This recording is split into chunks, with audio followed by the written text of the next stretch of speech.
Greetings folks, I'm Dan Mack. And I'm Chris Mack. And welcoming you to another episode of the S5 Forum, where we talk about the album releases and EP releases of underground bands that we found through social media, other means, or, in this case, a local band. Introducing Even in Death.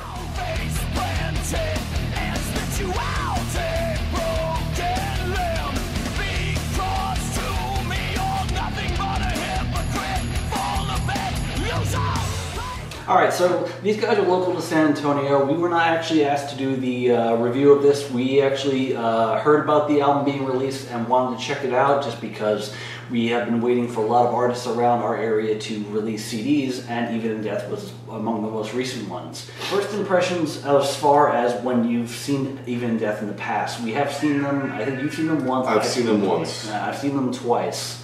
The first time I saw them was, what, 2015 or 16? It was at the Homegrown show. Oh, yes. At Fitzgerald? Not Fitzgerald. No, that was, I think it was at, I don't remember. Either way. I don't remember exactly where it was. I just remember seeing them, and at the time that I saw them, I wasn't 100% impressed with them. Mm-hmm. I think I wasn't.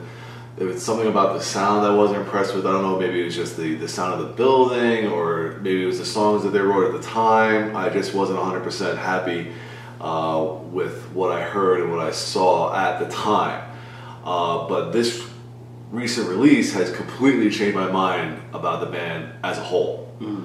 Everything about the record is fantastic. Now, I don't really much recall that initial show. I recall seeing them a second time and being much more impressed because, like, you know, they were thrashier than I remember. They were heavier than I remember. So I was, you know, very much ready to get this album and look into it, just because, you know, we try to support a lot of stuff around here in San Antonio. Mm-hmm. And what I ended up hearing on the album, you know, even took me further by surprise as far as the level of heaviness, that thrashiness that I was talking about. There's a lot of melodic guitar work. The drumming is extremely impressive. I've always found myself drumming along to good thrashy type shit. And then there's the vocals of Sean Nations, which, you know, hearing it in a live setting, you don't get to hear like little nuances of voices, but hearing it live on the record, he reminds me so much of that grittier lower register of Tim Ripper Owens. It's kind of a little bit more of a shout, but it's got that grit, and it suits the music very well. It's a very forceful, impactful voice going over these incredibly heavy, like, stomping riffs. Yeah, I was gonna say there's definitely been like something of an improvement over the 4 or 5 years since the only experience I had with them.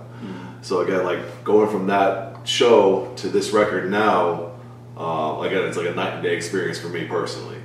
I'm a big fan of this record. I listened to it a few times already, and I have to say that again, as a whole, I was like, my entire perception of the band changed 100%. So now with the tracks in particular, so first track is an intro, which flows right into the first real track, which is Broken Dreams, and then there's Fire All Your Guns. That I'm counting the intro as part of the first song, so that's a real 1-2 punch, because those songs just start off the album super strongly. They just kill it.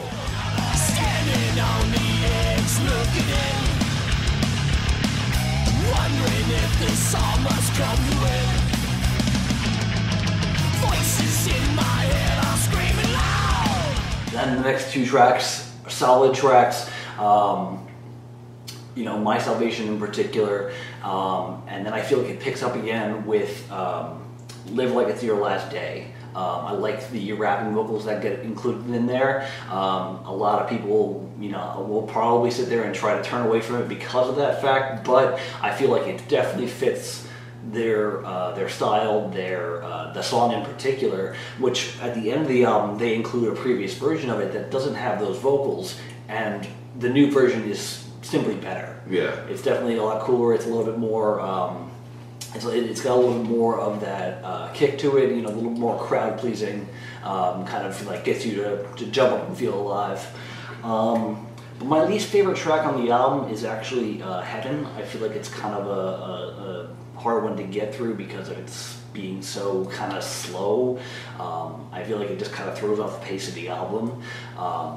And then, it picks back up with Possessed, and then kind of solidly finishes with the last 2 tracks beyond the bonus track. So I feel the flow of the album is a little disturbed toward the end, but otherwise the tracks are good to great. I think the thing that impressed me the most about something like this, especially coming from a local artist, is the sound of the album. And I think it sounds fucking incredible. Yes. One of the things that impressed me the most, actually, is the ever-present bass. For a band of this style, and particularly thrash metal in general, there's a running joke where you don't hear the bass very much, but coming from the first track, Broken Dreams, you hear it right up front, and it doesn't get drowned out at all, to the point where maybe it might be a little loud at points, but actually that kind of is okay, because it fills in the low end where some of the guitar tone may have missed the low end of that. But I think, again, overall the sound was really good. There's nothing muddied about it. There's no lo-fi quality, as it because it is independently made. It's not like what would you say, a professional thing, I guess. I think, again, it's a local artist who did a really damn good job of recording their music. And again, the sound is also very full. I was just looking inside the liner notes, and I noticed that the band is a 4-piece. I had originally thought they were a 5-piece with 2 guitarists, so the guitar work on it is quite good to be able to make that full sound, to fill out all areas of the earphones while you're listening to it. And again, like you mentioned, the drumming is very good. Thunderous drumming, which is pretty much required for this type of music, and they definitely deliver in spades. Now, for Broken Dreams, I heard a little bit of the bass, and I actually when looking for it, because that's one of the things, when I go back and listen to it, I do listen to, specifically looking for bass. Now, I didn't hear it as much, but that could be just the fact that I'm on my boombox, which may not necessarily cover the low end. So that may just be my own experience. But I did hear it on Broken Dreams, among others, because it definitely has a strong presence during that song. Yeah, I listened to it in my headphones, specifically to get kind of the sound of what the album should sound like. As far as I'm concerned, when we listen to it in headphones, that's what it should sound like. Yeah. So I think that's probably why I was able to notice it a little bit more. Okay. I always buy physical copies and everything, so of course I have to sit here and talk about packaging. Album cover's pretty awesome. Cool enough that I got the t-shirt. So I'm pretty much sold on this album. I look forward to seeing them live again when things clear up. So I mean, yeah, if things ever clear up as far as COVID-19, but we are looking forward to having an opportunity to see them live again and really rock this record live, because now we're a little more prepared for it. And it's good to live in a town where there's a lot of talented local bands. Yes. Between Even in Death, Jessica Kill, Monkey Soup, Helgrim, St. People, whatever. Yeah. But it's very good to be in an area where there's a lot of really good local music to listen to. Yeah, and absolutely. There's been, people have considered San Antonio the heavy metal capital of the world, and they do their damnedest to back that up. So, I mean, here's one example. So you can head over to facebook.com/EIDTX, and you can get a link to how to purchase the album, or you can go on to, you got it from Spotify, correct? Yeah, listen to it on Spotify. They are on Spotify. Okay, so they're on Spotify if you have that service or use the free service. But go on the Facebook page and look for any link for any information and future releases and shows and so on and so forth. But hopefully we'll get to see some more of them in the future. And I give the album a thumbs up. Absolutely. Okay. Absolutely. So with that, I'm Dan Mack. And I'm Chris Mack. And if you have any comments to leave, let us know in the YouTube comments below or on Facebook. Until next time, we are The Slime.